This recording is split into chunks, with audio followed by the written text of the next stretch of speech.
ಒಂದು ಚೀಟಿ ಬಂದಿದೆ ನಮಗೆ.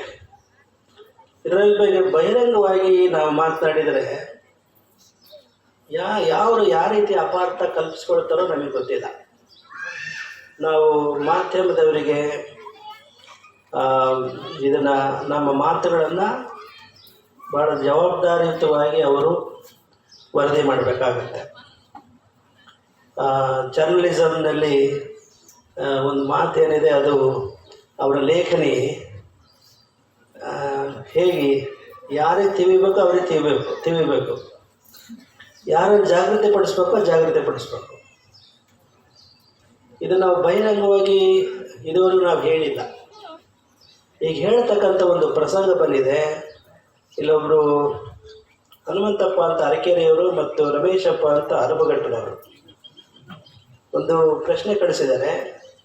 ಜಾತಿ ಗಣತಿ ಕಲಾಂನಲ್ಲಿ ನಮ್ಮ ಸಮಾಜದವರು ಏನೆಂದು ನಮೂದಿಸಬೇಕು?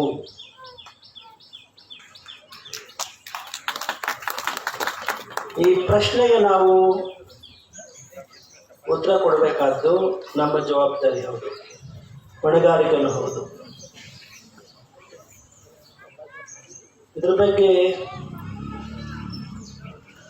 ಅನೇಕ ರಾಜ್ಯದ ಹಿರಿಯರು, ರಾಜಕೀಯ ಧುರೀಣರು, ಉನ್ನತ ಸ್ಥಾನದಲ್ಲಿರ್ತಕ್ಕಂಥವರು ನಮ್ಮೊಂದಿಗೆ ಸಮಾಲೋಚನೆ ಮಾಡ್ತಾ ಇದ್ದಾರೆ. ನಾವು ಆಪ್ತಾಲೋಚನೆ ಮಾಡ್ತಾ ಇದ್ದೇವೆ. ಇದೇನಾಗಿದೆ ಅಂದರೆ, ಒಂದು ಸರ್ಕಾರದ ಮೀಸಲಾತಿಯನ್ನು ಸೌಲಭ್ಯವನ್ನು ಪಡೆಯುವ ಸಲುವಾಗಿ ಅನೇಕ ಜಾತಿಗಳು ಹುಟ್ಕೊಳ್ತಾ ಇದ್ದಾವೆ ಸಮಾಜದಲ್ಲಿ. ಧರ್ಮದ ಬಗ್ಗೆ ಅನೇಕ ಸಂಘರ್ಷದ ಮಾತುಗಳು ಕೇಳಿ ಬರ್ತಾ ಇದ್ದಾವೆ. ಧರ್ಮ ಇರತಕ್ಕಂಥದ್ದು ಸಮಾಜವನ್ನು ಒಗ್ಗೂಡಿಸ್ಲಿಕ್ಕೆ ಹೊರತು ಸಮಾಜದಲ್ಲಿ ವಿರಸ ಉಂಟು ಮಾಡಲಿಕ್ಕಲ್ಲ. ಹೀಗಾಗಿ ಧರ್ಮದ ಕಟ್ಟೆ ಮೇಲೆ ಕುಳಿತಿರ್ತಕ್ಕಂಥವರು ಜವಾಬ್ದಾರಿಯಿಂದ ಸಮಾಜವನ್ನು ಮುನ್ನಡೆಸಬೇಕಾಗತ್ತೆ. ಈಗ ಭಾಳ ಸಮಯ ಹತ್ತಿರ ಇರೋದ್ರಿಂದ 22ನೇ ತಾರೀಕು ಅಷ್ಟರೊಳಗೆ ಒಂದು ನಿರ್ದೇಶನ ನೀಡಬೇಕಾಗುತ್ತೆ ಸಮಾಜಕ್ಕೆ. ಹೀಗಾಗಿ ನಾವು ಮೌನ ಧರಿಸಿ ಇರೋದು ಸೂಕ್ತ ಅಲ್ಲ ಅಂತ ಭಾವಿಸಿ ಇದೇ ಮೊಟ್ಟ ಮೊದಲಿಗೆ ನಾವು ಬಹಿರಂಗವಾಗಿ ಇದ್ರ ಬಗ್ಗೆ ನಮ್ಮ ಅಭಿಪ್ರಾಯವನ್ನು ಪ್ರಕಟಪಡಿಸಲಿಕ್ಕೆ ಬಯಸ್ತಾ ಇದ್ದೀವಿ. ನಮಗೆ 2 ದಿನಗಳ ಹಿಂದೆ ಮಾಜಿ ಕಾನೂನು ಸಚಿವರಾದಂಥ ಮಾಧುಸ್ವಾಮಿಯವರು ಫೋನ್ ಮಾಡಿದರು. ನಿಮಗೆ ಗೊತ್ತಿದೆ, ಹಿಂದಿನ ಕಾನೂನು ಸಚಿವರು, ಲಾ ಮಿನಿಸ್ಟರ್. ಏನು ಭಾಳ ದಿನ ಆಯಿತು, ಏನು ಮಾಡಿದ್ರಿ, ಏನು ಯಾತಕ್ಕೆ ಫೋನ್ ಮಾಡಿದ್ರಿ, ಏನು ಒಂದು ವಿಷಯ ಎಲ್ಲ ಚೆನ್ನಾಗಿದ್ರೆ ಕೇಳಿದ್ವಿ. ಉಭಯ ಕುಶಲಪುರ ಆದ ಮೇಲೆ ಬುದ್ಧಿ ನಾವು ಏನು ಬರೆಸ್ಬೇಕು, ನಮಗೇನೋ ಹೊಳಿತಾ ಇಲ್ಲ, ತಾವು ಹೇಳಬೇಕು. ಮಾಜಿ ಕಾನೂನು ಸಚಿವರು ಮಾಧುಸ್ವಾಮಿಯವರು ನಮಗೇನು ಬರೆಸ್ಬೇಕು ಅಂತ ಗೊತ್ತಿಲ್ಲ, ನಾವೇನು ಮಾಡಬೇಕು ತಾವು ಹೇಳಿ ಇದ್ರು. ಮಾಜಿ ಕಾನೂನು ಸಚಿವರಿಗೆ ಗೊತ್ತಿಲ್ಲ ಅಂದರೆ ನಿಮಗೇನು ಗೊತ್ತಾಗುತ್ತೆ ಹೇಳಿ? ಅಲ್ಲ, ದೊಡ್ಡ ಗೊಂದಲ ಆಗಿದೆ, ಯಾವುದೇ ಇಲ್ಲ. ಎಲ್ಲರೂ ಏನು ಮಾಡ್ತಿದ್ದಾರೆ, ಲಿಂಗಾಯತರು ಅಂತ ಬರೆಸ್ರಿ, ವೀರಶೈವರು ಅಂತ ಬರೆಸ್ರಿ, ಹಾಗೆ ಬರೆಸ್ರಿ, ಹೀಗೆ ಬರೆಸ್ರಿ. ದೊಡ್ಡ ಗೊಂದಲ ನಿರ್ಮಾಣ ಉಂಟಾಗಿದೆ. ಕರ್ನಾಟಕ ಹಿಂದುಳಿದ ಆಯೋಗದ ಏನು ಹೇಳ್ತಿದೆ, ಅದು ಕಮಿಷನ್ ಆಯೋಗ, ಬ್ಯಾಕ್ವರ್ಡ್ ಕಮಿಷನ್, ಯಾರೂ ಸಹ ಆಳವಾದ ಚಿಂತನೆ ಮಾಡಿಲ್ಲ. ನಾವದನ್ನು ಅಧ್ಯಯನ ಮಾಡಲಿಕ್ಕೆ, ನಾವು ಚಿಂತನೆ ಮಾಡಲಿಕ್ಕೆ ನಮಗೆ ಸಾಕು ಚಿಂತನೆ ಮಾಡಿದ್ದೀವಿ. ಆದರೆ ಅನೇಕ ದಾಖಲೆಗಳನ್ನು ಪರಿಶೀಲಿಸ್ತಕ್ಕಂಥ ಅವಕಾಶ ನಮಗೆ ಸಿಗಲಿಲ್ಲ ಇದುವರೆಗೂ ಸಮಯ. ನಿನ್ನೆ ಭಾಳ ಕಷ್ಟಪಟ್ಟು ನಾವು ವಿಚಾರ ಮಾಡಿ ನಾವು ಮಾಡಿದಂಥ ಚಿಂತನೆಯನ್ನು ನಿಮ್ಮ ಮುಂದೆ ಹಂಚ್ಕೊಳ್ಳೋಕೆ ಬಯಸ್ತೀವಿ. ಮಾಧ್ಯಮದವರು ನಿಮಗೆ ಗೊತ್ತಿದೆಯಲ್ಲೋ, ಯಾರೂ ಸಹ ಇದನ್ನು ಆಳುವಾಗ ಅಭ್ಯಾಸ ಮಾಡಿಲ್ಲ. ಆಯೋಗದ ಪ್ರಕಟಣೆಯನ್ನು ಕೇಳ್ತೀವಿ. ನಾವು ಹೇಳೋದಾದರೆ, the commission, the chairman of the commission, he owes an explanation to the public. ಆಯೋಗದ ಅಧ್ಯಕ್ಷರಾಗಿದ್ದಾರೆ, he owes an explanation. ಸ್ಪಷ್ಟನೆ ಕೊಡ್ಬೇಕು ಅವರು. ಯಾವುದು ಸ್ಪಷ್ಟನೆ? ಯಾರು ಆಳುವ ಚಿಂತನೆ ಮಾಡಿಲ್ಲ ಇದನ್ನು. ನಾವು ಅಲ್ಲಿ ಒಂದು ಸಾವಿರಾರು ಜಾತಿಗಳ ಲಿಸ್ಟ್ ಇದೆ. ಅದರಲ್ಲಿ ಮೊನ್ನೆ ಪ್ರಜಾವಾಣಿ ಪತ್ರಿಕೆಯಲ್ಲಿ 22ನೇ ತಾರೀಕು ಏನೋ ಬಂದಿದೆ, ದೊಡ್ಡ ಲಿಸ್ಟ್ ಇದೆ. ಅದರಲ್ಲಿ ಯಾರಾದರೂ ನೋಡಿದ್ರೆ ಅದನ್ನು? ದೊಡ್ಡ ಲಿಸ್ಟ್ ಇದೆ ಅದರಲ್ಲಿ.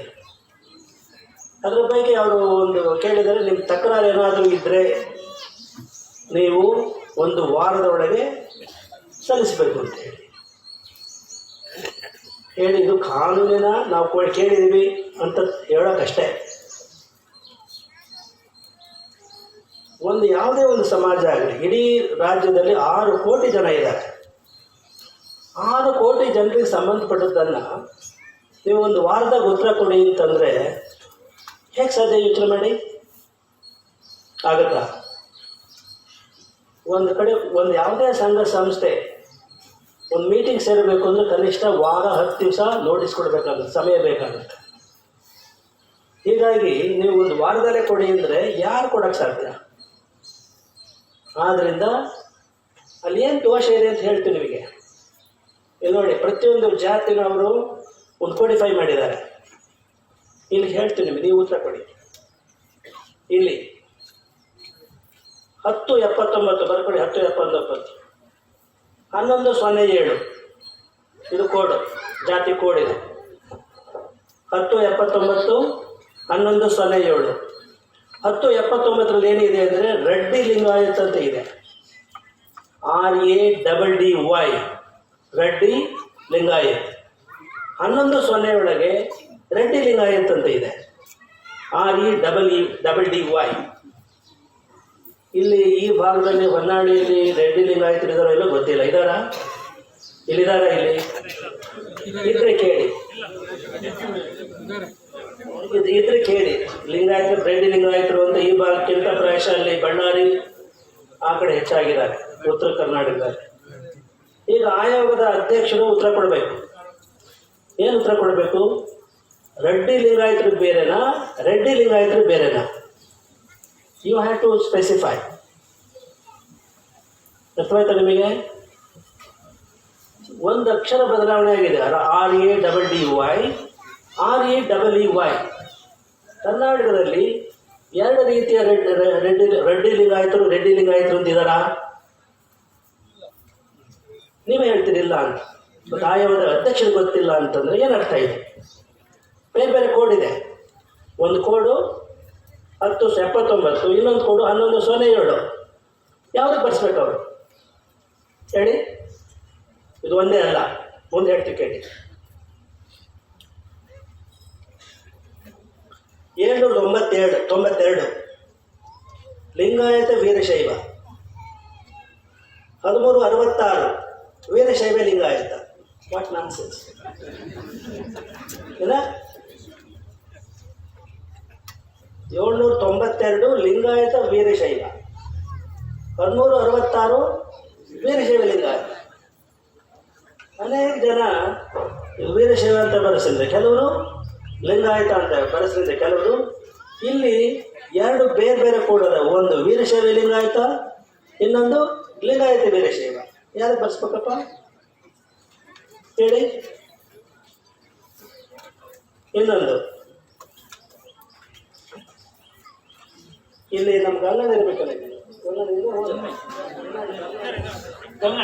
ನೋಡಿ ಸಮಾಜಕ್ಕೆ ಸಂಬಂಧಪಟ್ಟದ್ದು. ಉದಾಹರಣೆ 975 ಗಂಗಣ್ಣ ಬರ್ಕ ನೊಣಂಬ ಲಿಂಗಾಯತ. 976 ನೊಣಬ ಲಿಂಗಾಯತ. ಇಬ್ಬರ 2 ನಮೂನೆ ಯಾವ್ದಾರು ನಮ್ಮ ಸಮಾಜದಲ್ಲಿ ಇಲ್ಲ. ನೊಣಂಬ ಲಿಂಗಾಯತ ಅಂತ ಒಂದು ಕೋಡಿದೆ, ನೊಣಬ ಲಿಂಗಾಯತ ಅಂತ ಇನ್ನೊಂದು ಕೋಡಿದೆ. ಯಾವುದು ಪ್ರಶ್ನೆಪ್ಪ? ನಿಮ್ಮ ಸಮಾಜದಲ್ಲಿ ಕೇಳ್ತಾರೆ, ನೀವೇ ನಮ್ಮನ್ನು ಕೇಳ್ತೀಯ. ಏನು ಹೇಳ್ಬೇಕಪ್ಪ ಇದಕ್ಕೆ? ಯಾವ ಕೋಡಿ ಬರ್ಸ್ಬೇಕು? ಚಿತ್ರಗುಪ್ತನ ಕೇಳ್ಬೇಕಾಗತ್ತೆ, ಯಾರ ಖಾತೆಗೆ ಏರಿಸ್ಬೇಕು ತಿಳಿತೆ. ನೆಕ್ಸ್ಟ್ ಇಲ್ಲಿ ಪಂಚಮಸಾಲಿ ಸಮಾಜದಲ್ಲಿ ಇದಿರೋಲ್ಲ ಗೊತ್ತಿಲ್ಲ. ಇದೇನಪ್ಪ? ನಾವು ಜಾತಿ ಭೇದ ಮಾಡ್ತಾ ಇಲ್ಲ. ಈ ಸಮಾರಂಭದಲ್ಲಿ ಎಲ್ಲ ಸಮುದಾಯದವರು, ಎಲ್ಲ ಜನಾಂಗದವರು ಅತ್ಯಂತ ಶ್ರದ್ಧಾ ಭಕ್ತಿಯನ್ನು ನಮ್ಮ ಗುರುಗಳು ಸ್ಮರಿಸ್ತಾ ಇದ್ದಾರೆ. ನಾವು ಅದನ್ನು ಎಷ್ಟು ನಿಮ್ಮನ್ನು ಕೊಂಡಾಡಿದ್ರು ಸಾಲದು. ಈಗ ಪಂಚಮಸಾಲಿ ಸಮಾಜ ಸಂಬಂಧಪಟ್ಟಂಗೆ ನಾವು ಗುರುಗಳ ಹತ್ರ ಮಾತಾಡಬೇಕು ಅಂತಿದ್ದೀವಿ. 10 ಕೋಡ್ ಪಂಚಮಸಾಲಿ ಲಿಂಗಾಯತ್ ಅಂತ ಇದೆ. 13-17 ಕೋಡು ವೀರಶೈವ ಪಂಚಮಶಾಲಿ ಅಂತ ಇದೆ.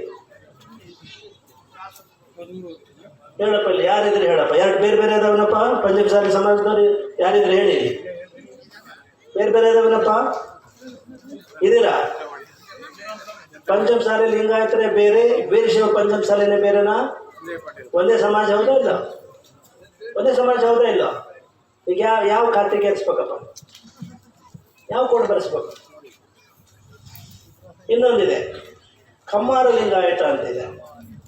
571 ಕಮ್ಮಾರ ಲಿಂಗಾಯತ, 758 ಲಿಂಗಾಯತ ಕಮ್ಮಾರ. ಇದೇನಾಗಿದೆ ಅಂದರೆ, ಯಾರು ಜವಾಬ್ದಾರಿ ಸ್ಥಾನದಲ್ಲದರೋ ಅವರು ಬೇಜವಾಬ್ದಾರಿಯ ವರ್ತನೆ. ಕಂಪ್ಯೂಟರ್ ಏನಾಗುತ್ತೆ, ಒಂದು ಸಣ್ಣ ಸ್ಪೆಲ್ಲಿಂಗ್ ಮಿಸ್ಟೇಕ್ ಇದ್ದರೂ ಅದು ಬೇರೆ ಬೇರೆ ತೋರಿಸುತ್ತೆ ನೀವು ಫಿಲ್ಟರ್ ಮಾಡುವಾಗ. ಹೌದಲ್ಲಪ್ಪ? ನಿಮಗೆ ಗೊತ್ತಿದೆ ಮಾಧ್ಯಮದವರಿಗೆ. ನಿಮ್ಮದು ಭೂಮಿ ನಿಮಗೆ ಗೊತ್ತಿದೆ, ರೈತರಿಗೆ ಭೂಮಿ ಆನ್ಲೈನ್ ಅಂತ ಇದೆಯಲ್ಲ, ನಿಮ್ಮೆಲ್ಲ ಜಮೀನುಗಳು ಅದು ದಾಖಲಾಗಿದ್ದಾವಲ್ಲ, ಆ ದಾಖಲಾತಿಯಲ್ಲಿ ನಿನ್ನ ಒಂದು ಇದಿರುತ್ತೆ, ಏನಿರುತ್ತೆ, ಎಂತ ಕೋಡೋದು, ಎಂತ ಕೋಡೋದು, ಆಧಾರ್ ನಂಬರ್ ಅಲ್ಲ, ಆಧಾರ್ ಕೋಡ್ ಒಂದೇ ಇರುತ್ತೆ. ಆಧಾರ್ ಕೋಡ್ ಇದೆಯಲ್ಲ, ಆಧಾರ್ ನಂಬರ್ ಏನಂತಿರಲ್ಲ, ಒಬ್ಬನೇ ವ್ಯಕ್ತಿ, ಒಬ್ಬನೇ ರೈತ. ಆದರೆ ಬೇರೆ ಬೇರೆ ಸರ್ವೆ ನಂಬರ್ಗಳು ಇದ್ದರೆ ಒಂದೊಂದ್ಸರಿ, ಈಗ ಮುರುಗಪ್ಪ ಅಂತ ಇರುತ್ತೆ ಹೆಸರು, MURIGEPPA ಮುರುಗಪ್ಪ. ಒಂದೊಂದ್ಸರಿ ಟೈಪ್ ಮಾಡೋದು ಏನು ಮಾಡ್ತಾನೆ, MURU ಟೈಪ್ ಮಾಡ್ತಾನೆ, ಮುರುಗಪ್ಪ ಅಂತ. ಅವು ಒಬ್ಬನೇ ರೈತ ಮುರುಗಪ್ಪನನ್ನು ಒಂದು ಸರ್ವೆ ನಂಬರ್ನಲ್ಲಿ ಮುರುಗಪ್ಪ ಇರ್ತಾನೆ, ಇನ್ನೊಂದು ಸರ್ವೆ ನಂಬರ್ನಲ್ಲಿ ಮುರುಗಪ್ಪ ಆಗ್ತಾನೆ. ಇಬ್ಬರ ರೈತರವರು, ಇಬ್ಬರಲ್ಲ. ಡೇಟಾ ದತ್ತಾಂಶ ಇದ್ದ ಡೇಟಾ ಎಂಟ್ರ್ ಮಾಡೋನು ತಪ್ಪು ಎಂಟ್ರ್ ಮಾಡಿ ಅವಾಗೇನಾಗುತ್ತೆ, 6 ಕೋಟಿ ಇದ್ದದ್ದು 10 ಕೋಟಿ ಆಗುತ್ತೆ. ಇದೇ ತಪ್ಪು ಬ್ಯಾಕ್ವರ್ಡ್ ಕಮಿಷನ್ ಮಾಡಿರ್ತಕ್ಕಂಥ ತಪ್ಪು ಇದೆ. ನಾವಿಲ್ಲಿ ಬಹಿರಂಗವಾಗಿ ಹೇಳಬಾರ್ದು ಅಂತ ಬಯಸಿದ್ವಿ. ಆದರೆ ಭಾಳ ತುರ್ತಿರೋದ್ರಿಂದ ಭಾಳ ಜನ ಶಿಕ್ಷಕರು ಕೇಳ್ತಾ ಇದ್ದಾರೆ ನಮ್ಮನ್ನು. ನಾವು ಹೇಳಿದಂಗೆ ಇರೋಕ್ಕಾಗಲ್ಲ, ನಾವು ಹೇಳಬೇಕಾಗತ್ತೆ. ಇದು ಆಯೋಗ ಮಾಡಿರ್ತಕ್ಕಂಥ ದೊಡ್ಡ ದೋಷ. ಎಷ್ಟು ಜಾತಿಗಳಿವೆ ಈ ರಾಜ್ಯದಲ್ಲಿರೋದನ್ನು ಜಾತಿಯ ಸಮೀಕ್ಷೆ ಮಾಡ್ತಕ್ಕಂಥ ಆಯೋಗಕ್ಕೆ ಯಾವ್ಯಾವ ಜಾತಿಗಳೇ ಇವೇನುವ ನಿಖರವಾದ ಮಾಹಿತಿ ಆಯೋಗಕ್ಕಿಲ್ಲ ಅಂತಂದರೆ ನೀವು ಹೇಗೆ ಮಾಹಿತಿ ಕೊಡ್ತೀರಿ? ನೀವು ಯಾವುದಕ್ಕೆ ಯಾವ ಕೊಡುಗೆ ಅಂತ ಬರೆಸ್ತೀರಿ? ಎಲ್ಲರೂ ಈ ರಿಸರ್ವೇಷನ್ ಸೌಲಭ್ಯನ ಪಡೆಯೋದಕ್ಕೆ ತುದಿಗಾಲ ಮೇಲೆ ನಿಂತ್ಕೊಂಡಿದ್ದೀರಿ ಹೊರತು ಇದರ ಮುಂದಿನ ಆಗು ಹೋಗುಗಳೇನು ಅಂತ ಯಾರೊಬ್ಬರು ಸಮಾಜದಲ್ಲಿ ಚಿಂತನೆ ಮಾಡ್ತಾ ಇಲ್ಲ. ಬಹಳ ವಿಷಾದನೆ ಇದು. ಇವತ್ತಲ್ಲ ನಾಳೆ ಇದು 400 ಕೋಟಿ ರೂಪಾಯಿ ಇದಕ್ಕೆ ಮೀಸಲಿಟ್ಟಿದೆ ಸರ್ಕಾರ. 400 ಕೋಟಿ ರೂಪಾಯಿ ಖರ್ಚು ಮಾಡಿ ದತ್ತಾಂಶ ಸಂಗ್ರಹ ಮಾಡುವಾಗ ನಾಳೆ ಇಲ್ಲಿ ಗೊಂದಲ ಉಂಟಾಗುತ್ತೆ ಹೋದಲ್ಲ ಸಮಾಜದಲ್ಲಿ, ಇಡೀ ರಾಜ್ಯದಲ್ಲಿ. ಬರೀ ಒಂದು ಜಾತಿ ಅಲ್ಲ, ಇಡೀ ರಾಜ್ಯದಲ್ಲಿ. ಈಗ ನಮ್ಮ ಸಮಾಜದ ತಗೊಂಡ್ರೆ ಇಲ್ಲಿ ಇನ್ನೂ ಕೆಲವಿದೆ ಉದಾಹರಣೆ. 18ನೇ ಕೋಡು ಅಕ್ಕಸಾಲಿ ಲಿಂಗಾಯತ್ ಅಂತ ಇದೆ. ಆ ಲಿಂಗಾಯತ್ ಅಂತಲೂ ಬರ್ದಲ್ಲ, ಲಿಂಗಾಯತ್ ಅಂತ ಬರ್ತಾರೆ ಇಂಗ್ಲೀಷ್ನಲ್ಲಿ. ಕನ್ನಡದಲ್ಲಿ ಲಿಂಗಾಯತ್ ಅಂತ. ಅಲ್ಲೇ ನಮ್ಮ ಕಂಪ್ಯೂಟ್ರಿಗೆ ತರ್ಜಮೆ ಮಾಡೋಕ್ಕೆ ಹೇಳಿದ್ದಾರೆ. ಆ ಟೈಪ್ ಆಗಿರೋದು ಲಿಂಗಾಯತ್ ಅಂತ ಇಂಗ್ಲೀಷಾಗಿದೆ. ಕನ್ನಡದಲ್ಲಿ ನೋಡಿ ಪ್ರಜಾವಾಣಿ ಇದೆಯಾ, ಇಲ್ಲಿ ಬೇರೆ ಪತ್ರಿಕೆಯಲ್ಲಿ ಬಂದಿದೆಯಾ? ಲಿಂಗಾಯತ್ ಅಂತಿದೆ. ಲಿಂಗಾಯತ್ ಅಂತ ಇದೆಯಾ ಕನ್ನಡದಲ್ಲಿ? ಅಂತ ಜಾತಿ ಇದೆಯಾ? ಲಿಂಗಾಯತ ಅಂತ ಇದೆ, ಲಿಂಗಾಯತರು ಅಂತಾರೆ. ಇಂಗ್ಲೀಷ್ ಶಬ್ದದನ್ನು AI-ನಲ್ಲಿ ನೀವು ಕನ್ವರ್ಟ್ ಮಾಡಿ ಇದನ್ನು ಅವಾಂತರ ಎಬ್ಸಿದ್ದೀರಿ. ಈಗ ಹೋಗಲಿ, ಅದೇನೋ ಒಂದು ಅಕ್ಷರ ತಪ್ಪು, ಅದೇನು ದೊಡ್ಡ ವಿಷಯ ಅಲ್ಲ. ಅಕ್ಕಸಾಲಿ ಲಿಂಗಾಯತ ಬೇರೆ, ಲಿಂಗಾಯತ ಅಕ್ಕಸಾಲಿ ಬೇರೆನಾ? ಬೇರೆ ಬೇರೆ ಕೊಡೋದವೆ. ನೆಕ್ಸ್ಟ್ ಗೌಳಿ ಲಿಂಗಾಯತ ಗೌಳಿ ಲಿಂಗಾಯತಗೆ 358, ಲಿಂಗಾಯತ ಗೌಳಿಗೆ 769. ಯಾವ ಯಾವ ಕೂಡಿ ಬರ್ಸ್ಬೇಕು. ಇನ್ನೊಂದು ಕಂಬಾರ ಲಿಂಗಾಯತ, ಲಿಂಗಾಯತ ಕಂಬಾರ. ಏನು ಹೇಳ್ತೀಯಪ್ಪ? ಈಗ ಇನ್ನೊಂದು ನಿಮಗೆ ಸಂಬಂಧಪಟ್ಟ ಮಠದ ಶಿಷ್ಯರು ಏನಿದ್ದೀರಿ, ನಿಮಗೆ ಎಲ್ಲ ಬಿಟ್ಟು ಹೋಯ್ತಿದ್ದು. ಒಂದೇ ನಿಮಿಷ ಹುಡುಕ್ತೀವಿ. ಎಲ್ಲ ಟಿಪ್ಪಣಿ ಮಾಡ್ಕೊಂಡಿದ್ದೀವಿ ನಾವು. ಜ್ಯೇಷ್ಠ ಮನೆ ಇಲ್ಲಿದೆ, ಜ್ಯೇಷ್ಠ ಮನೆ. 11, 16 ಸಾದರ್, ಸಾದರ, ಸಾದರಿ, ಸಾದರು, ಅಸಾದಿಗೌಡರ್, ಸಾಧುಗೌಡರ್, ಸಾಧುಮತ, ಸಾಧುಕುಲ, ಸಾಧುಗೌಡರ್, ಸಾದರ ಗೌಡ. ಇದು ಉತ್ತರ ಕನ್ನಡದ ಇದ್ರ ಕಡೆ ಹಾವೇರಿ, ಹುಬ್ಬಳ್ಳಿ ಆ ಕಡೆ ಇರ್ತಕ್ಕಂಥ ಹೆಸರುಗಳು, ಜಾತಿ ಹೆಸರುಗಳು ನಮ್ಮ ಮಠದ ಶಿಷ್ಯರು. 11, 17ರಲ್ಲಿ ಸಾದರ ಲಿಂಗಾಯತ ಅಂತ ಇದೆ. ಈಗ ನಮ್ಮನ್ನು ಕೇಳಿದರೆ ನೀವು 11, 17ಕ್ಕೆ ಬರೆಸ್ಬೇಕು, 11, 16ಕ್ಕೆ ಬರೆಸ್ಬೇಕು ಅಂದ್ರೆ ನಾವೇನು ಹೇಳಕ್ಕೆ ಸಾಧ್ಯ ಆಗುತ್ತಾ? ಬರೀ ನಮ್ಮದು ಒಂದೇ ಅಷ್ಟೇ ಅಲ್ಲ ಸಮುದಾಯ. ಇಡೀ ರಾಜ್ಯದಲ್ಲಿ ನಾವು ಇನ್ನೂ ಅಧ್ಯಯನ ಮಾಡ್ತಾ ಇದ್ದೀವಿ. ಅಲ್ಲಿ ಸಾವಿರಾರು ಹೆಸರುಗಳನ್ನ ಹಾಕಿದ್ದೀರಿ. ನಾವು ಅಧ್ಯಕ್ಷರು ಕೇಳೋದು, ಆಯೋಗದ ಅಧ್ಯಕ್ಷರನ್ನ, have you gone through the list, explain to me that. ಆಗುತ್ತಾ? ಯಾರೋ ಕಂಪ್ಯೂಟರ್ ಆಪರೇಟರ್ ಬರೆದಿಟ್ಬಿಟ್ಟ, ನೀವು ಸೈನ್ ಹಾಕಿಬಿಟ್ರಿ. ಇದು ನಾಳೆ ನೋಡಿ ಸಮಾಜದಲ್ಲಿ ಕೋಲಾಹಲ ಉಂಟಾಗಬಾರ್ದು. ನಾವು ಸತ್ಯ ಪ್ರತಿಪಾದಕರು. ನಾವು ಎಲ್ಲಿ ದೋಷ ಇದೆಯೋ ಆ ದೋಷವನ್ನು ಸರಿಪಡಿಸ್ತಕ್ಕಂಥ ಹೊಣೆಗಾರಿಕೆ ಉಳ್ಳಂಥವ್ರು. ನಾವು ಹೇಳೋದು, ಎಲ್ಲಿವರೆಗೆ ಈ ಜಾತಿ ಸಮೀಕ್ಷೆ ಮಾಡೋಕ್ಕೆ ಮುಂಚೆ, ಎಲ್ಲಿವರೆಗೆ ಈ ಜಾತಿಗಳು ನಿರ್ದಿಷ್ಟವಾಗಿ ಕರ್ನಾಟಕದಲ್ಲಿ ಯಾವ್ಯಾವ ಜಾತಿಗಳಿದ್ದಾವೆ ಅಂತ ನೀವು ಸರಿಯಾದ ಪಟ್ಟಿಯನ್ನು ತಯಾರು ಮಾಡಿ ಅದನ್ನು ಪ್ರಕಟಿಸಿ. ನೀವು ಯಾವುದಾದ್ರು ಜಾತಿ ಬಿಟ್ಟು ಹೋಗಿದೆಯಾ? ಬಿಟ್ಟು ಹೋಗಿದ್ರೆ ನೀವು ಆಯೋಗಕ್ಕೆ ಮನವಿ ಸಲ್ಲಿಸಿ ಅಂತ ನೀವು ಕೇಳಿ. ಅದು ನಿಷ್ಕರ್ಷ ಆದಮೇಲೆ ನೀವು ಜಾತಿ ಗಣತಿಯನ್ನು ಮಾಡಿ. ಅಲ್ಲಿವರೆಗೆ ಇದು ಮಾಡ್ತಕ್ಕಂಥದ್ದು ಮುಂದೆ ಅವಾಂತರಗಳಿಗೆ, ಗೊಂದಲಗಳಿಗೆ ಕಾರಣವಾಗುತ್ತೆ ಅಂತ ನಾವು ಎಚ್ಚರಿಸ್ಲಿಕ್ಕೆ ಬಯಸ್ತೇವೆ. ಏನು ಹೇಳ್ತೀರಿ ಹೇಳಿ? ನೀವು ಏನು ಹೇಳ್ತೀರಿ ಹೇಳಿ? ಸರ್ಕಾರದ ಗಮನ ಸೆಳೆಬೇಕು. ಈ ವಿಚಾರದಲ್ಲಿ ಸರ್ಕಾರದ ಗಮನ ಸೆಳೆದು ಇದನ್ನ ಬಂದ್ ಮಾಡಿಸ್ಬೇಕು. ಎಲ್ಲ ಸರಿಯಾಗವ್ರಿಗೆ ಇದು ತುಂಬಾ ಗೊಂದಲ ಕಾರಣ ಆಗ್ತಾ ಇದೆ. ಇದು ಜಾತಿಯ ಸಮೀಕ್ಷೆ ಮಾಡೋರು ನೀವು, ಜಾತಿಗಳು ಏನಿವೆ ಯಾವಿವೆ ಅಂತಲೇ ನೀವು ಸರಿಯಾದ ಲಿಸ್ಟ್ ಮಾಡಿಲ್ಲ ಅಂತಂದ್ರೆ ಇದು ಸಮೀಕ್ಷೆ ಹೇಗೆ ಇದು ಆಗತ್ತೆ ಹೇಳಿ? ನೀವು ಮುಂದೆ ಗೊಂದಲ ಕಾರಣ ಆಗತ್ತೆ, ಹೌದಾ ಇಲ್ಲ? ಇದ್ಯಾರಿಂದ ಆಯ್ತು ಈ ತಪ್ಪು? ಅದಕ್ಕೆ ನಾವು ಬಹಿರಂಗವಾಗಿ ಇದನ್ನು ನಾವು ಹೇಳಕ್ಕೆ ಇಷ್ಟಪಡ್ತಿರ್ಲಿಲ್ಲ. ಗೊಂದಲ ಮಾಡೋದು ಎಲ್ಲ ತಪ್ಪಿಸ್ಬಿಡಿದಾರೆ. ಲಿಂಗಾಯತ ಅಂತ ಬರೆಸ್ರಿ, ವೀರಶೈವರ ಅಂತ ಬರೆಸ್ರಿ, ಸಾಧು ಅಂತ ಬರೆಸ್ರಿ, ಸಾಧು ಲಿಂಗಾಯತ. ಏನಿದು ಬಸವಣ್ಣವರ ತತ್ವಕ್ಕೆ ವಿರುದ್ಧ. ಇದು ಶೆಟ್ಟಿ ಎಂಬನೆ ಶಿರೆ ಆಡನ, ಮಾದಾರನೆಂಬನೆ ಚೆನ್ನಯ್ಯನ, ಡೋಹನೆಂಬನೆ ಕಕ್ಕಯ್ಯನ, ಆನು ಹಾರುವನೆಂದರೆ ಕೂಡಲ ಸಂಗಯ್ಯ, ನಗುವನಯ್ಯ ಅಂತಾರೆ ಬಸವಣ್ಣವರು. ಯಾವುದು ಎಲ್ಲ ಜಾತಿಗಳ ವಿರುದ್ಧವಾಗಿ ಶೆಟ್ಟು ಹೊಡೆದಂಥ ಬಸವಣ್ಣವರ ಅನುಯಾಯಿಗಳು ಒಂದು ಜಾತಿಯ ಕುತ್ಕೊಳ್ಳೋದಿಲ್ಲ.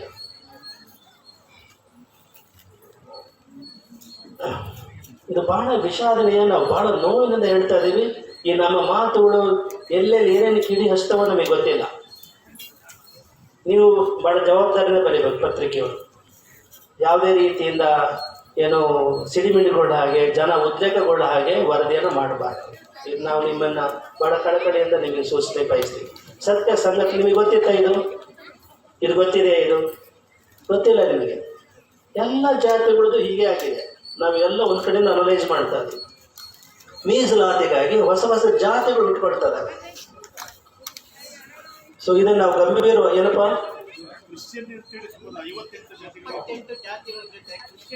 ದೇವಾಂಗ ಕ್ರಿಶ್ಚಿಯನ್ ಈ nonsense.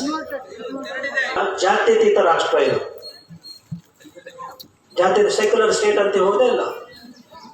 Y do want to induce ಈ ಥರ ಜಾತಿಯ ಕಿಚ್ಚನ್ನು ಯಾಕೆ ಹಚ್ತೀರಿ ನೀವು?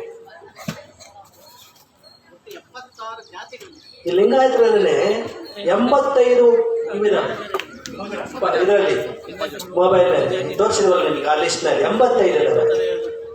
ಈಗ ಏನಿದು ವಿವಾದ? ಇದರ 400 ಕೋಟಿ ರೂಪಾಯಿ ಈ ಜಾತಿಯ ಗಣತಿ ಖರ್ಚು ಮಾಡೋ ಬದಲು ಯಾವುದೇ ಒಂದು ಯೋಜನೆ ಮಾಡಿದ್ರೆ ಎಷ್ಟು ಅನುಕೂಲ ಆಗುತ್ತೆ ಹೇಳಿ? ಅಲ್ಲ, ಜಾತಿ ಸಮೀಕ್ಷೆ ಮಾಡಬಾರ್ದು ಅಂತಿಲ್ಲ. ಯಾವ್ಯಾವ ಜಾತಿ ಇದನ್ನ ನಮಗನ್ಸುತ್ತೆ ಆರ್ಥಿಕ ಸಮೀಕ್ಷೆ ಆಗಬೇಕು. ಎಲ್ಲ ಜಾತಿಗಳಲ್ಲೂ ಹಿಂದುಳಿದವರು ಆರ್ಥಿಕವಾಗಿ ಕೆಳಬಿದ್ದವರು ಇದ್ದಾರೆ. ನೀವು ಚೆನ್ನಪ್ಪರೆಡ್ಡಿ ಆಯೋಗ ತಗೊಳ್ಳಿ. ಯಾರು ಓದಿದ್ರಿ ಚೆನ್ನಪ್ಪರೆಡ್ಡಿ ಆಯೋಗದ ವರದಿಯನ್ನ? ಯಾರು ಓದಿದ್ದೀರಿ? ಯಾರೂ ಓದಿಲ್ಲ. ನಾವು ನಿಮಗೆ ಹೇಳ್ತೀವಿ ಚೆನ್ನಪ್ಪರೆಡ್ಡಿ ಆಯೋಗದ್ದು ಏನು ಬರೀತಾರೆ ಅಲ್ಲಿ. ಚೆನ್ನಪ್ಪರೆಡ್ಡಿ ನೀವು ನೋಡಿ, ಅದು ತಿರುಗಿ ನೋಡಿ. ಚೆನ್ನಪ್ಪರೆಡ್ಡಿ ಆಯೋಗದ ವರದಿಯನ್ನ ನೀವು ಪುಟಗಳನ್ನು ತಿರುಗಿ ಹಾಕಿ ನೋಡಿ. ನಾವು ಸಂಕ್ಷಿಪ್ತ ಜನ ಓದಕ್ಕಾಗಲ್ಲ, ನಾವು ಸಂಕ್ಷಿಪ್ತ ತಿಳಿಸ್ತೀವಿ. ಏನಿದೆ ಚೆನ್ನಪ್ಪರೆಡ್ಡಿ, ಸ್ವಲ್ಪ ಕೂತ್ಕೊಳ್ತೀರಾ? ಇದು ತುಂಬಾ ಗಂಭೀರವಾದ ಪ್ರಶ್ನೆ. ಇದು ತುಂಬಾ ಗಂಭೀರವಾದ ಪ್ರಶ್ನೆ, ಕೂತ್ಕೊಳ್ಳಿ. ಚೆನ್ನಪ್ಪರೆಡ್ಡಿ ಆಯೋಗ ಏನು ಹೇಳುತ್ತೆ ಅಂದ್ರೆ, ಇವತ್ತು ಹೇಗೆ ಹಿಂದೂ ಸಮಾಜ ಸುಮ್ಮಿರಪ್ಪ, ಇವತ್ತು ಹೇಗೆ ಹಿಂದೂ ಸಮಾಜ ಇದೆಯೋ, ಅನೇಕ ಜಾತಿಗಳು, ಉಪಜಾತಿಗಳು, ಉಪಪಂಗಡಗಳು ಇವೆಯೋ, ಇವಾಗಲೇ ಹೀಗಿದೆ. 12ನೇ ಶತಮಾನದಲ್ಲಿ ಬಸವಣ್ಣನ ಕಾಲದಲ್ಲಿ ಅವಾಗಲೂ ಇದ್ವಲ್ಲ. ಆಗ ಬಸವಣ್ಣವರ ಜಾತ್ಯತೀತ ನಿಲುವನ್ನು ಬೆಂಬಲಿಸಿ ಅನೇಕರು ಅವರ ಹಿಂದೆ ಬೆಂಬಲ ಸೂಚಿಸಿದರು. ಹೀಗಾಗಿ ಇವತ್ತಿನ ಹಿಂದೂ ಸಮಾಜದ ಜಾತಿ ಏನಿದು ಅವತ್ತೂ ಇದ್ದು, ಒಬ್ಬ ಕ್ಷೌರಿಕ ಇದ್ದನು, ಅವನು ಹೋದ ಬಸವಣ್ಣವರ ಕರೆಗೆ ಹೋಗೊಟ್ಟು. ಕ್ಷೌರಿಕ ಹೋದ, ಮತ್ತೆ ಗವಳಿಗ ಹೋದ, ಮಡಿವಾಳ ಹೋದ. ಒಟ್ಟಾರೆ ಹಿಂದೂ ಸಮಾಜದಲ್ಲಿ ಏನೆಲ್ಲ ಜಾತಿಗಳಿದ್ವೋ ಆ ಎಲ್ಲ ಜಾತಿ ಜನರು ಬಸವಣ್ಣವರ ತತ್ವಕ್ಕೆ ಪ್ರಭಾವಿತರಾಗಿ ಜಾತ್ಯತೀತ ದೃಷ್ಟಿಯನ್ನು ಹೊಂದ್ಕೊಂಡು ಅವರು ಹೋಗೋದ್ರಲ್ಲಿ. ಹೀಗಾಗಿ ಲಿಂಗಾಯತ, ಕ್ಷೌರಿಕ ಲಿಂಗಾಯತ, ಮಡಿವಾಳ ಲಿಂಗಾಯತ, ಇನ್ಯಾವ ಹೇಳಿದ್ವಲ್ಲ ಅಕ್ಕಸಾಲ ಲಿಂಗಾಯತ, ಇವು ಬಂದು ಸಹಜವಾಗಿ ಬಂದಿದ್ದಾರೆ. ಚೆನ್ನಪ್ಪರೆಡ್ಡಿ ಎಷ್ಟು ಚೆನ್ನಾಗಿ ಅಧ್ಯಯನ ಮಾಡಿದ್ದಾರೆ ಅಂದರೆ, ಲಿಂಗಾಯತರು ಅನ್ನೋ ಮಾತ್ರಕ್ಕೆ ಅವರೆಲ್ಲರೂ ಮುಂದುವರೆದರು ಅಂತ ಘೋಷಣೆ ಮಾಡೋದು ತಪ್ಪು ಅಂತ ಅವ್ರು ಬರೆದಿದ್ದಾರೆ. ಅವ್ರು ತೆಗೆದು ನೋಡಿ. ಲಿಂಗಾಯತರನ್ನು ಮಾತ್ರಕ್ಕೆ ಎಲ್ಲರೂ ಮುಂದುವರೆದರು ಅಂತ ಹೇಳೋದು ತಪ್ಪು. ಇವತ್ತಿನ ಹಿಂದೂ ಸಮಾಜದಲ್ಲಿ ಯಾವ್ಯಾವ ಜಾತಿಗಳಿದಾವೋ, ಕೆಳವರ್ಗದ ಜಾತಿಗಳು, ಅದೇ ಸಂವಾದಿಯಾದಂಥ ಬಸವಣ್ಣವರ ಇದಕ್ಕೆ ಬೆಂಬಲವಾಗಿ ನಿಂತ್ಕೊಂಡವರು ಅವರಿಗಿಂತಲೂ ಕನಿಷ್ಠವಾಗಿದ್ದಾರೆ ಆರ್ಥಿಕವಾಗಿ. ಹೀಗಾಗಿ ಲಿಂಗಾಯತರು ಅನ್ನೋ ಕಾರಣಕ್ಕಾಗಿ ಅವರಿಗೆ ಮೀಸಲಾತಿನ ಕೊಡದಂಗಿರ್ತಕ್ಕಂಥದ್ದು ತಪ್ಪಾಗತ್ತೆ ಅಂತ ಹೇಳಿ ಬರ್ತಾರೆ ಚೆನ್ನಪ್ಪರೆಡ್ಡಿ ಆಯೋಗದಲ್ಲಿ. ನಮ್ಮ ಕಂಪ್ಯೂಟರ್ ಇದೆ, ನಾವು ನಿಮಗೆ ಬೇಕಾದ್ರೆ ತೋರಿಸ್ತೀನಿ. ಆಮೇಲೆ ನಾವು ಪೂಜಾ ಬಿಡಾರಕ್ಕೆ ಬಂದರೆ ಬೇಕಾದ್ರೆ ನಿಮಗೆ ತೋರಿಸ್ತೇವೆ. ಅವರ ಶಬ್ದಗಳನ್ನೇ ನೀವು ಉಲ್ಲೇಖ ಮಾಡಿ ಬರೀಬೋದು ಚೆನ್ನಪ್ಪರೆಡ್ಡಿ. ಹೀಗಾಗಿ ಒಟ್ಟಾರೆ ಪ್ರತಿಯೊಂದು ಸಮಾಜದಲ್ಲೂ ಆರ್ಥಿಕವಾಗಿ ಯಾರು ಕೆಳಬಿದ್ದಾರೋ ಅವರನ್ನ ಮೇಲೆ ತರ್ತಕ್ಕಂಥ ಹೊಣೆಗಾರಿಕೆ ಸರ್ಕಾರದ್ದು. ಅದರ ಕಡೆ ಗಮನ ಕೊಡಬೇಕು. ಈಗ ಕೇಳ್ತೀನಿ ನಿಮಗೆ, 5 ಗ್ಯಾರಂಟಿ ಇದಾವಲ್ಲ, ಜಾತಿ ಆಧಾರದ ಮೇಲೆ ಇದಾವ? 5 ಗ್ಯಾರಂಟಿಗೆ ಯಾವುದು ಮೀಸಲಾತಿ ಇಲ್ವಲ್ಲ? ಅದು ಬೆಸ್ಟ್ ಪ್ರಾಜೆಕ್ಟ್ ಅಂತೀವಿ ನಾವು. 5 ಗ್ಯಾರಂಟಿ. ನಮ್ಮ ಯುವಕರಿಗೆ ಒಂದು ಗ್ಯಾರಂಟಿ ಬೇಕಾಗಿತ್ತು ಕುಡಿಯೋಕ್ಕೆ. ಹೇಳಿದ್ದೆ ಎಷ್ಟು ಒಳ್ಳೆ, ಅದು ಯಾವುದೇ ಜಾತಿ ಮತ ಭೇದ ಇಲ್ಲದಂಗೆ ಮಾಡಿದ್ದೀರಿ, ಒಳ್ಳೇದ. ಮಹಿಳೆಯರಿಗೆ ವಿಶೇಷ ಸ್ಥಾನಮಾನ ಕೊಟ್ಟಿದ್ದೀರಿ, ಅವ್ರಿಗೆ ಸೌಲಭ್ಯ ಕೊಟ್ಟಿದ್ದೀರಿ, ಫ್ರೀ ಬಸ್ ಪಾಸ್ ಮಾಡಿದ್ದೀರಿ. ಅದನ್ನು ಮಿಸ್ಯೂಸ್ ಯಾರು ಮಾಡಿಕೊಡ್ತಾರೋ ಅದನ್ನು ಅವ್ರು ನೀವು ಕಾನೂನು ತಗೊಂಬನ್ನಿ. ಎಲ್ಲ ಮಹಿಳೆಯರಿಗೂ ನೀವು ಕೊಡಬೇಕಾಗಿಲ್ಲ, ಎಲ್ಲರಿಗೂ ನೀವು ಈ ಸೌಲಭ್ಯ ಗ್ಯಾರಂಟಿ ಕೊಡಬೇಕಾಗಿಲ್ಲ. ಯಾರು ಆರ್ಥಿಕವಾಗಿ ದುರ್ಬಲ ಇರ್ತಾರೋ ಒಂದು ಮಿತಿ ಹಾಕಿ ಅದರೊಳಗೆ ಕೊಡಿ. ಆಗ ಇಡೀ ಕರ್ನಾಟಕ ಜನತೆ ಜಾತ್ಯತೀತ ಸಮುದಾಯ ಕರ್ನಾಟಕ ಆಗುತ್ತೆ. ಅದರ ಕಡೆಗೆ ಸರ್ಕಾರ ಮುಖ ಮಾಡಬೇಕು. ನಮ್ಮ ಅಂತರಂಗದಲ್ಲಿದ್ದಂಥ ಎಲ್ಲ ವಿಚಾರಗಳನ್ನು, ಮುಖ್ಯ ವಿಚಾರಗಳನ್ನು ನಾವು ನೀವು ಮುಂದಿಟ್ಟಿದ್ದೀವಿ.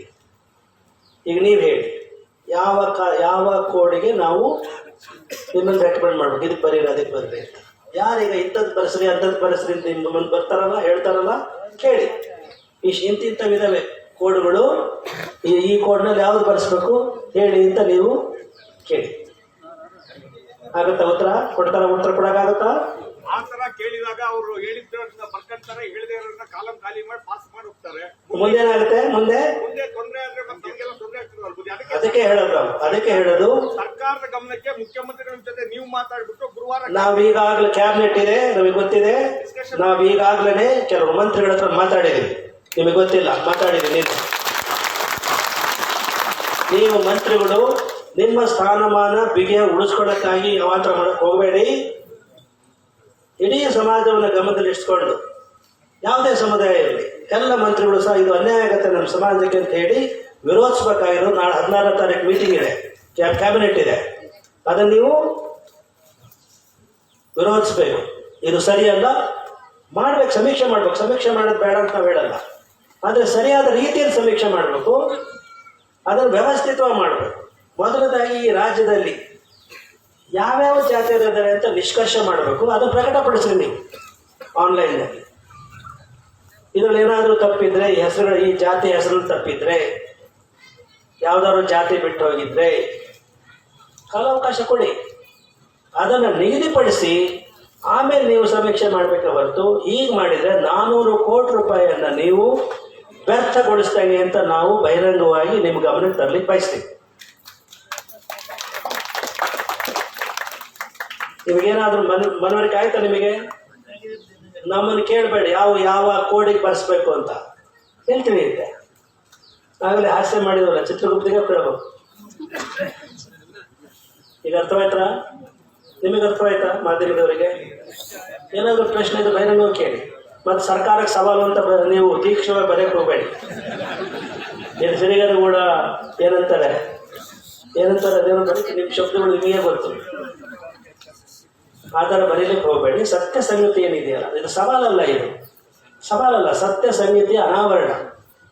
ಇದು ಯಾರಿಗೂ ಗೊತ್ತಿಲ್ಲ, ಯಾರು ಸ್ಟಡಿ ಮಾಡಿಲ್ಲ. ಮಾಡಿದ್ದಾರೆ ಯಾರಾದರೂ? ಯಾರು ಮಾಡಿಲ್ಲ. ಸೊ ಇದನ್ನು ನಾವು ಬಹಿರಂಗವಾಗಿ ನಿಮ್ಮ ಗಮನಕ್ಕೆ ತರ್ತಾ ಇದ್ದೀವಿ. ಗುರುಗಳು ಮೌನವಾಗಿದ್ದಾರೆ ಅಂತಂದರೆ ನಾವು ಸತ್ಯ ಪಕ್ಷಪಾತಿಗಳು.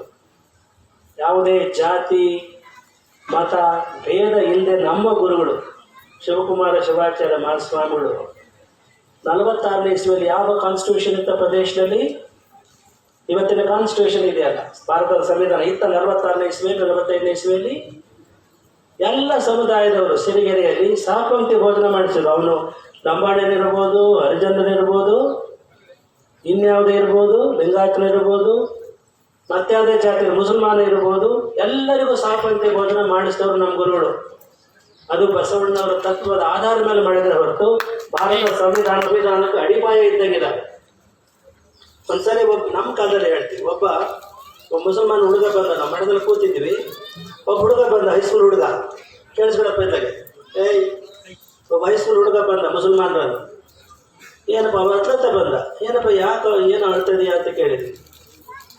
ನಾನು ಮುಸ್ಲಿಮ್ರನ್ನು ನಮ್ಮ ಸಮಾಜದಲ್ಲಿ ಇಲ್ಲ ಅಂತ ಎದ್ದು ಕಳಿಸಿದ್ದಾನೆ, ಏನು ಮಾಡ್ಬೇಕು ಹೇಳಿ. ನಾವು ತಕ್ಷಣ ವಾರ್ಡನ್ ಕರೆಸಿದ್ವಿ. ನೋಡ ಹುಡುಗ ಅವ್ರ ಧರ್ಮದಲ್ಲಿ ವಿಭೂತಿ ಧರಿಸೋ ಪದ್ಧತಿ ಇಲ್ಲ, ನೀನು ಉಣಕ್ಕೆ ಹಾಕು, ಆದರೆ ಒಂದು ಕಂಡೀಷನ್ ಮಾಡ್ಬೇಕು, ಅವ್ನು ಹಾಕೊತ್ತು ನಮಾಜ್ ಮಾಡ್ಬೇಕು. ಅವ್ನು ನಮಾಜ್ ಮಾಡಿದ್ರೆ ಮಾತ್ರ ಉಣ್ಣಕ್ಕೆ ಹಾಕೊಂಡು ಹಾಕ್ಬೇಡ ಅಂತ ಹೇಳಿ. ತಿಳಿತಾ? ಅದು ನಮಾಜ್ ನಾಲ್ಕು ಮಾಡೋದಕ್ಕಿಂತ ಸುಮ್ಮನೆ ಹಿಂಗೆ ಅಲ್ಲೇ ಗೋಡೆ ಋಣ ಬಡದ ಬಡ ಸುಲಭ ಅಂತ ಅನ್ಸಿರ್ಬೇಕಲ್ಲ, ಅವನಿಗೆ ಹಂಗನ್ಸಿರ್ಬೇಕಲ್ಲ. ಈ ವಿಭೂತಿ ಇವೆಲ್ಲ ಧಾರ್ಮಿಕ ಚಿಹ್ನೆಗಳು, ಅದ್ರ ಹಿಂದೆ ಒಂದು ಅರ್ಥ ಇದೆ, ಅರ್ಥ ಗ್ರಹಿಸಿ ಧರಿಸ್ಬೇಕು. ನೀವು ಲಿಂಗಾಯತರನ್ನು ಅನ್ನೋ ಶೈವರು ಅಂತ ಕಾರಣ ವಿಭೂತಿ ಧರಿಸೋ ಅರ್ಥ ಇಲ್ಲ. ಗುಡಿಗೆ ಹೋದ ಮಾತ್ರಕ್ಕೆ ಭಕ್ತ ಆಗಲ್ಲ. ಬಸವಣ್ಣರ ವಚನ ಇದೆ ನೋಡಿ, ಅಲ್ಲಿ ಆಗದ ಕೆರ ಹೊರಗೆ ಕಡೆದು ದೇಗುಲಕ್ಕೆ ಹೋಗಿ ನಮಸ್ಕಾರ ಮಾಡುವ ಭಕ್ತನಂತೆ. ದೇವಸ್ಥಾನದೊಳಗೆ ಹೋಗುವಾಗ ಚಪ್ಪಲಿ ಹಾಕೊಂಡು ಹೋಗಲ್ಲ. ಅಷ್ಟೇ ಏಕೆ, ಇಲ್ಲಿ ಹೊರಗೆ ನಮ್ಮನ್ನು ಸ್ವಾಗತ ಮಾಡ್ಕೊಂಡು ಕರ್ಕೊಂಡು ಬಂದ್ರಲ್ಲ ಮಹಿಳೆಯರು, ಯಾರಾದರೂ ಚಪ್ಪಲಿ ಮೆಟ್ಟಿದ್ರ? ರಸ್ತೆ ಹೋಗ್ಬೇಕಾದ್ರೆ ಅದು ಸಿಮೆಂಟ್ ರಸ್ತೆ, ಅದು ಆ ಸಿಮೆಂಟ್ ಬಿಸಿಲಿಗೆ ಅಲ್ಲಿ ಜಡ ಇರುತ್ತೆ. ಅಂಥದ್ರಲ್ಲಿ ಬರಿಗಾಲದಲ್ಲಿ ಹೆಣ್ಮಕ್ಳು ತುಂಬ ಹೊತ್ಕೊಂಡು ನಮ್ಮನ್ನು ಸ್ವಾಗತ ಮಾಡ್ಕೊಂಡು ಬಂದ್ರಲ್ಲ, ಅದಕ್ಕೇನು ಹೇಳ್ತೀವಿ? ಅದು ಭಕ್ತಿ. ಅದು ಅಲ್ಲಿ ಹೂವು ಹಾಕ್ತಾ ಇದ್ರು. ಅವ್ನು ಯಾವನ್ನ ಚಪ್ಪಲಿ ಬಿಡ್ಕೊಂಡು ಹಾಕ್ತದೆ, ಈ ಚಪ್ಪಲಿ ತೆಗೆಯೋ ತೆಗೆದು ಹಾಕೋ ಹೂವನ್ನು ಅಂತ ಎಚ್ಚರಿಸಿದ್ರು. ಇದೆಲ್ಲ ಎಲ್ಲಿಂದ ಬರ್ತಿದ್ರು?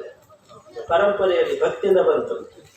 ಬಸವಣ್ಣ ಹೇಳ್ತಾರೆ, ದೇವಸ್ಥಾನಕ್ಕೆ ಒಳಗೆ ಹೋಗ್ತಾನೆ, ಉದ್ದ ದೇವರಿಗೆ ಅಡ್ಬಿಡ್ತಾನೆ, ತನ್ನ ಕೆರೆಯಿನ ಧ್ಯಾನವಲ್ಲದೆ ದೇವರ ಧ್ಯಾನವಿಲ್ಲ ನೋಡ ಕೂಡಲ ಸಂಗಮ ದೇವ ಅಂತ ಹೇಳ್ತಾನೆ. ವಚನ ಇದೆ ನೋಡಿ, ಕೆರೆಹಿನ ಧ್ಯಾನ ಅಂತ ನೀವು ಟೈಪ್ ಮಾಡಿ ಬರ್ಕೊಡುತ್ತೆ ವಚನ ನಮ್ಮ ಮೊಬೈಲ್ ಆ್ಯಪ್ನಲ್ಲಿ. ಹೊಸ ಚಪ್ಪಲಿ ಉಟ್ಟು ಕಟ್ಬಿಡ್ತಾರೆ ದೇವರಿಗೆ, ಲಿಂಗಕ್ಕೆ, ಗರ್ಭಗುಡಿಯಲ್ಲಿ.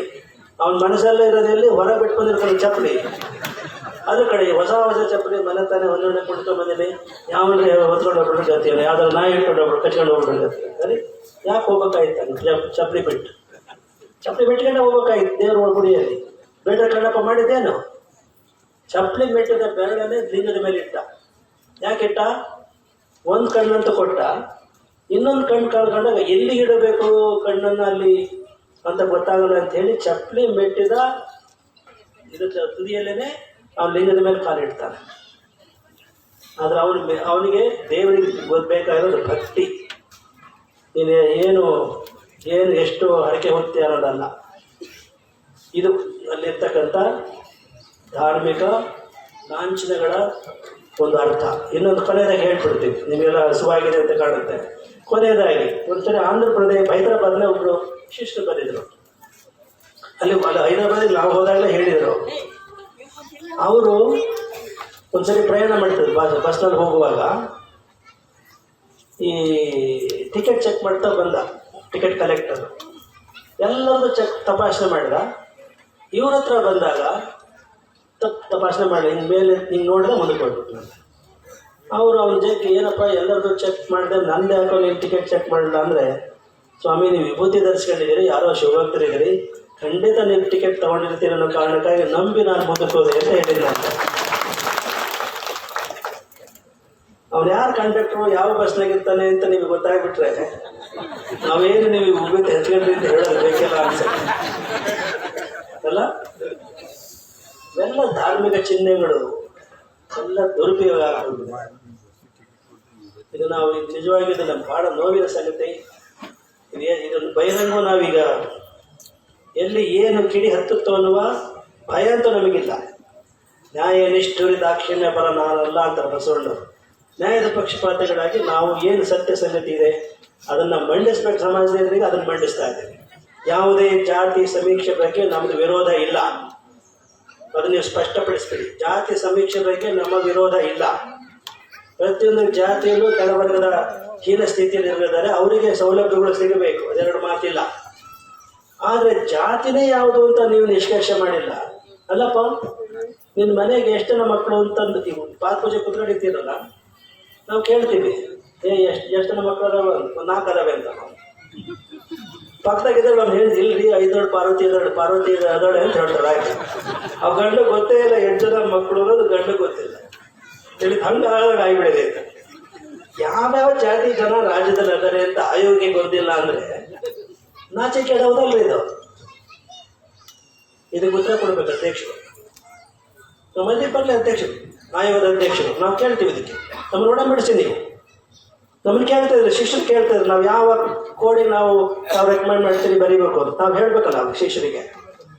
ಕೇಳಿ ಇದ್ದೀರಾ, ಜಾತಿ ದೇಶ ಇದು. ಜಾತ್ಯತೀತ ದೇಶದಲ್ಲಿ ಜಾತಿಯ ವಿಡಂಬನೆ ಆಗ್ತಾ ಇರ್ತಕ್ಕಂಥದ್ದು ಇದು ಖಂಡನೀಯ. ಇದು ದುರಂತ, ದೊಡ್ಡ ದುರಂತ ಅಂತ ಅನ್ಸುತ್ತೆ. ಇದರ ಆಶಯ ಹಿಂದೆ ಎಲ್ಲ ಜಾತಿಯನ್ನು ಸರಿದೂಗಿಸ್ಕೊಂಡು ಹೋಗಬೇಕು ಅನ್ನೋ ಆಶಯ ಸರ್ಕಾರ ಆಗಿದೆ. ನಮ್ದೇನು ಅಭ್ಯಂತರ, ಜಾತಿ ಸಮೀಕ್ಷೆಗೆ ನಮ್ಮದು ಅಭ್ಯಂತರ ಇಲ್ಲ. ಆದರೆ ಸಮೀಕ್ಷೆ ಸರಿಯಾಗಿ ನಡಿಬೇಕು ಅಂತ ಹೇಳಿದ್ರೆ ಜಾತಿಗಳು ಎಷ್ಟು ಅಂತ ಹೇಳಿ, ಯಾವ್ಯಾವ ಜಾತಿಗಳು ಅಂತ ಹೇಳಿ ಸ್ಪಷ್ಟ ನಿರ್ದೇಶನ ಆಯೋಗದ ಪಟ್ಟಿಯಲ್ಲಿ ಇರಬೇಕು. ಆ ನಿರ್ದೇಶನ ಇಲ್ಲ, ನಾವು ತೋರಿಸ್ಕೊಟ್ರೆ. ಇದು ನಿನ್ನೆ ಅಷ್ಟೇ ನಾವು ಓದಕ್ಕೆ ಸಾಧ್ಯವಾಗಿದ್ದೀವಿ. ಇದುವರೆಗೂ ಅಲ್ಲಿ ಇಲ್ಲಿ ಕಾರ್ಯಕ್ರಮ ಸುತ್ತಾಡಿ ನಾವು ಮಾತಾಡೋದು, ನಾವು ಅಧ್ಯಯನ ಮಾಡೋಕ್ಕೆ ಆಗಿರಲಿಲ್ಲ. ಸುಮ್ಮನೆ ಭಾಷಣ ಬಿಗಿತ ಹೇಳುತ್ತೆ. ಇದು ಭಾಷಣದಿಂದ ಸಮಾಜ ಉದ್ಧಾರ ಆಗಲ್ಲ. ಇದರ ಬಗ್ಗೆ ಗಂಭೀರ ಚಿಂತನೆಯನ್ನು ಸರ್ಕಾರ ಮತ್ತು ಆಯೋಗ ಮತ್ತು ಸಾರ್ವಜನಿಕರು ಮಾಡಬೇಕು ಅಂತ ಹೇಳಿ ನಾವು ಕರೆ ಕೊಟ್ಟು, ಇದನ್ನು ಮತ್ತೆ ನಾಳೆ ನಮ್ಮ ಈ ಮಾತನ್ನು ವಿಚಿತ್ರ ಬೇರೆ ಬೇರೆ ರೀತಿಯಲ್ಲಿ ಕಿಡಿ ಹಚ್ಚ ಹಾಗೆ ಸಾರ್ವಜನಿಕರು ಬಳಸ್ಕೊಳ್ಬಾರ್ದು ಅಂತೇಳಿ ನಾವು ನಮ್ಮ ಹೃದಯದಿಂದ ನೀವು ಹಾರೈಸ್ತೀವಿ. ನಿಮಗೆ ಒಳ್ಳೆಯದಾಗಿ ಜಾತಿ ಸಮೀಕ್ಷೆ ಆಗಲಿ, ಆದೇಶಗಳಾಗಲಿ, ಸರ್ಕಾರ ಇಟ್ಟಿರ್ತಕ್ಕಂಥ 400 ಕೋಟಿ ರೂಪಾಯಿ ವ್ಯಕ್ತವಾಗಿ ಪೋಲಾಗದಾಗಿರಲಿ ಅಂತ ನಾವು ಹೇಳಿ ನಿಮ್ಮ ಭಕ್ತಿ ಶ್ರದ್ಧೆಗೆ ನಾವು ಕರೆಸೋದು ನಮ್ಮ ಮಾತುಗಳನ್ನು ಮುಕ್ತಾಯಗೊಳಿಸ್ತೀವಿ.